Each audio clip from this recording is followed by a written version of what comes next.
அன்பார்ந்த முக்காலம் அறிவோம் காணொளி அன்பர்களே, வணக்கம்.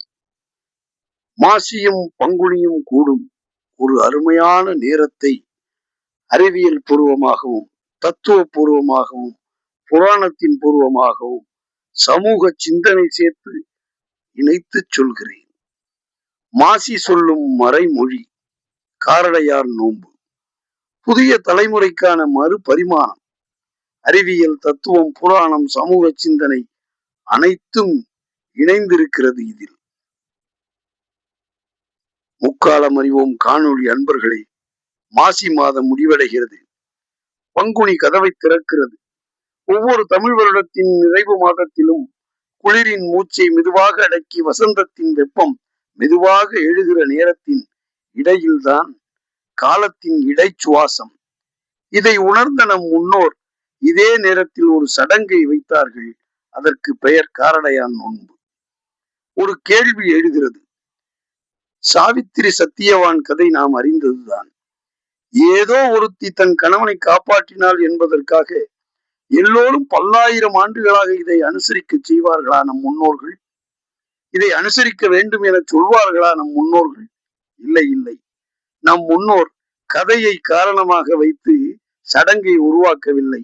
அவர்கள் இயற்கையை கவனித்தார்கள், அறிவியலை உணர்ந்தார்கள், ஆன்மீகத்தை உணர்ந்தார்கள், காலச்சூழலை உணர்ந்தார்கள், பருவ மாற்றத்தை உணர்ந்தார்கள். அதில் ஏற்படும் குடும்ப உறவை கவனித்தார்கள், ஆண்களை கவனித்தார்கள், பெண்களை கவனித்தார்கள். பிறகு அதற்கு ஒரு வடிவம் கொடுத்தார்கள். பருவம் மாறும்போது பூமி சூரியனை சுற்றுகிறது. சூரியன் ராசியை மாற்றுவது போல நமக்கு தோன்றுகிறது. மாசியிலிருந்து பங்குனி. இது ஒரு அஸ்ட்ரானமிக்கல் டிரான்சிஷன், ஒரு சீசனல் ரீசெட். இந்த காலத்தில் உடல் வெப்பம் மாறுகிறது, ஹார்மோன் சுழற்சி மாறுகிறது, மனநிலை மாறுகிறது, தூக்க முறை மாறுகிறது. அறிவியல் சொல்கிறது பருவ மாற்றம், பிசியாலஜிக்கல் ஸ்ட்ரெஸ். அப்படியானால் நம் முன்னோர் என்ன செய்தார்கள்?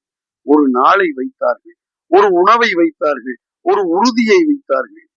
காராமணி அடை ஒரு உணவா? உளவியல் மருந்தா? காராமணி ஒரு விதை. விதை தொடர்ச்சி, அது வளர்ச்சிக்கு அறிகுறி. அதை அறிவித்தார்கள்.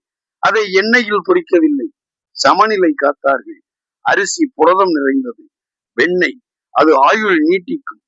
மந்திரம் அல்ல, ஆனால் உடல் பலம் தரும் உண்மை.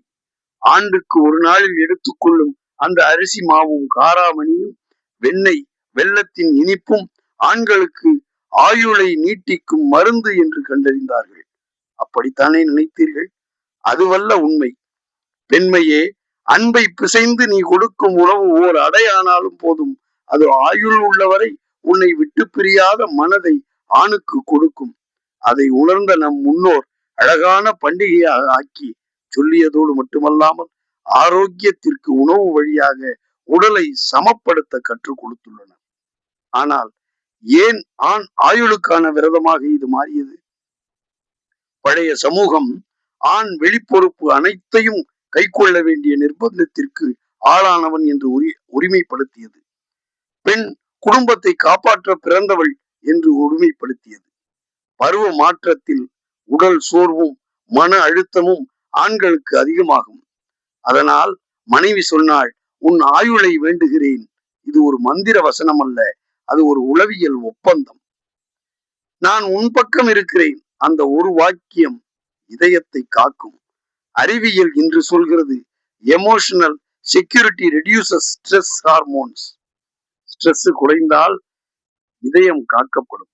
புராணம் சொன்னது சாவித்திரி யமனை வென்றாள். அறிவியல் சொல்வதோ அன்பு மன அழுத்தத்தை வெல்லும். மொழி வேறு, ஆனால் அர்த்தம் ஒன்று. இதே மாதத்தில் இன்னொரு சம்பவம். சிவன் காமதேவனை அழித்த காலம். வசந்தம், இயற்கை முழுவதும் இனப்பெருக்க சக்தி, ஆசையின் எழுச்சி. மன்மதன் அம்பு எய்தான், சிவன் கண் திறந்தான், காமன் எரிந்தான். இதன் அர்த்தம் என்ன? ஆசை தவறா? இல்லை, ஆசை கட்டுப்பாடின்றி இருந்தால் அழிவு என்று உணர்த்தினார்கள். கட்டுப்பாடுடன் இருந்தால் தர்மம் என்று உணர்த்தினார்கள். காரடையான் நோன்பு அதே செய்தியை சொல்கிறது. ஆசையை உறவாக மாற்று, காமத்தை பொறுப்பாக மாற்று. சூரியன் சனி குரு, சூரியன் ஆத்மா, சனி காலம், குரு ஞானம். இவை சேரும்போது வாழ்க்கை கேட்கும் கேள்வி, நீ உன் பொறுப்பை ஏற்கிறாயா? இது மரண தீர்ப்பு அல்ல, இது விழிப்பு அறிவிப்பு. மீனம் 12வது ஸ்தானம், முடிவு, விடுதல், உள் சுத்திகரிப்பு. இந்த நேரம் உடல் ஓய்வு கேட்கும், மனம் சாந்தம் தேடும். அதனால் ஒரு சடங்கு வைத்தார்கள். உடலை சமப்படுத்த, உறவை உறுதிப்படுத்த, ஆசையை ஒழுங்குபடுத்த. புதிய தலைமுறைக்கு நாம் சொல்ல வேண்டியது, இந்த நோன்பு பிளைண்ட் பிலீஃப் அல்ல. இந்த நோன்பு சீசனல் அவேர்னஸ் ரிச்சுவல். இந்த நோன்பு ரிலேஷன்ஷிப் ரீகமிட்மெண்ட் டே. இந்த நோன்பு டிசையர் டிசிப்ளின் ரிமைண்டர். மிக முக்கியமான வரம்பு. நாம் சொல்லக்கூடாதது, இந்த நாளில் நோன்பு இருந்தால் ஆயுள் நீளும்.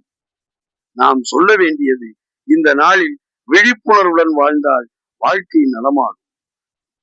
மாசி 2 செய்தியை சொல்கிறது. மாசி மாதம் 2 செய்தி சொல்கிறது. சிவன் சொல்கிறான், ஆசையின் அடிமையாகாதே.